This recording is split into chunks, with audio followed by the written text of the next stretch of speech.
കായംകുളം നിയോജക മണ്ഡലത്തിൽ ഉപതെരഞ്ഞെടുപ്പ് ഉടൻ നടക്കും. പ്രതിഭ ഹരി രാജിവെക്കാൻ ഒടുവിൽ തയ്യാറാവുകയാണ്.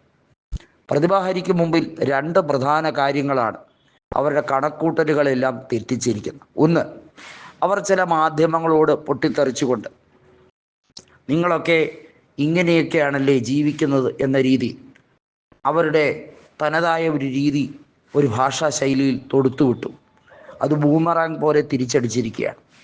24-ലെ ഹാഷ്മി താജ് ഇബ്രാഹിം പറഞ്ഞ ആ വാക്കുകൾ അത് മാത്രം മതി പ്രതിഭയ്ക്ക് വയറ് നിറയാൻ എന്ന് തന്നെയാണ് എല്ലാവരും പറയുന്നത്. മകനൊരു പ്രതിഭാസമായതിൽ പ്രതിഭ ഹരി എന്തിനാണ് നാട്ടുകാരോട് ദേഷ്യപ്പെടുന്നത് എന്നൊരു ചോദ്യമുണ്ട്. പ്രതിഭ വല്ലാതെ ആകെ ബേജാറായി ഇരിക്കുകയാണ്. കാരണം അവരുടെ മകൻ കഞ്ചാവ് കേസിൽ കുടുങ്ങിയല്ലോ. അതുമായി ബന്ധപ്പെട്ട FIR കൃത്യമായി എക്സൈസ് രേഖപ്പെടുത്തിയ കാര്യമാണ്.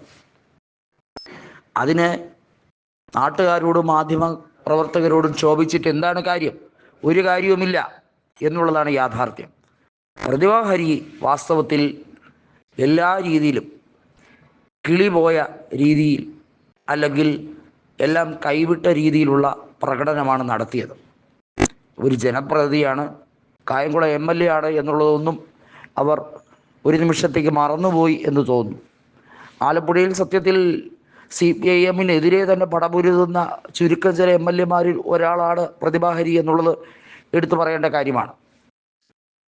ഇടയ്ക്ക് വെച്ച് അവരുടെ പേരിൽ നിന്നും ഹരി എന്ന അവരുടെ സർനെയിം എടുത്ത് മാറ്റിക്കൊണ്ട് പ്രതിഭ എന്നാക്കി, അഡ്വക്കേറ്റ് പ്രതിഭ എന്ന് മാറ്റുകയാണ് ഉണ്ടായത്.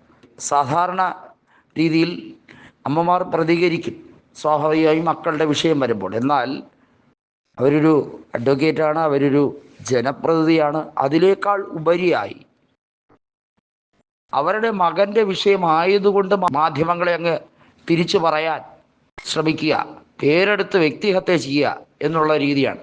അതിന് മറുപടി കൊടുത്തിരിക്കുകയാണ്. Media One-ലെ റിപ്പോർട്ടറും 24-ലെ റിപ്പോർട്ടറും അതിന് മറുപടി കൊടുത്തിരിക്കുകയാണ്.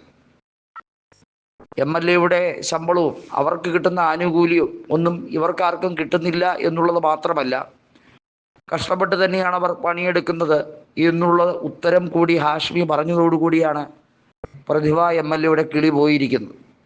ഒന്ന് നോക്കൂ, ഒരു MLA-ക്ക് 5 കൊല്ലം ജനപ്രതിനിധിയായാൽ കിട്ടുന്ന സൗകര്യം, അവർ 5 കൊല്ലം ജനങ്ങളെ സേവിക്കുക എന്ന രീതിയിൽ അവർക്ക് 5 കൊല്ലം കഴിയുമ്പോൾ പിന്നെ ജയിച്ചില്ലെങ്കിലും അവർക്ക് കിട്ടുന്ന ആനുകൂല്യം, ജീവിതാവസാനം വരെ കിട്ടുന്ന അവരുടെ ലക്ഷൂറിയസ് ആയിട്ടുള്ള കുറേ ഹയറാർക്കികൾ, ഇതൊക്കെ എടുത്തു പറഞ്ഞുകൊണ്ട് അവർ ഈ ജനങ്ങളുടെ ഉപകാരം കൊണ്ട് ആയ സ്ഥാനമാനങ്ങളെ ദുരുപയോഗം ചെയ്യാൻ ശ്രമിക്കുന്നു എന്ന് കണ്ടെത്തിയതിനെ അത്തരത്തിൽ വാചക കസരത്ത് നടത്തണ്ട, അതിന് മാത്രമൊന്നും നിങ്ങൾ വളർന്നിട്ടില്ല എന്ന മറുപടി കൂടി പറയുകയാണ്.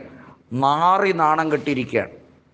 സത്യത്തിൽ അഴിവി എന്ന് വേണമെങ്കിൽ പറയാം. ആ രീതിയിലേക്കാണ് അവർ തരം താഴ്ന്നിരിക്കുന്നത്. കായംകുളം MLA-യുടെ രാജി ആവശ്യപ്പെട്ടുകൊണ്ട് CPIM ജില്ലാ കമ്മിറ്റി ഈ അവസരം കൃത്യമായി മുതലെടുക്കുന്നു.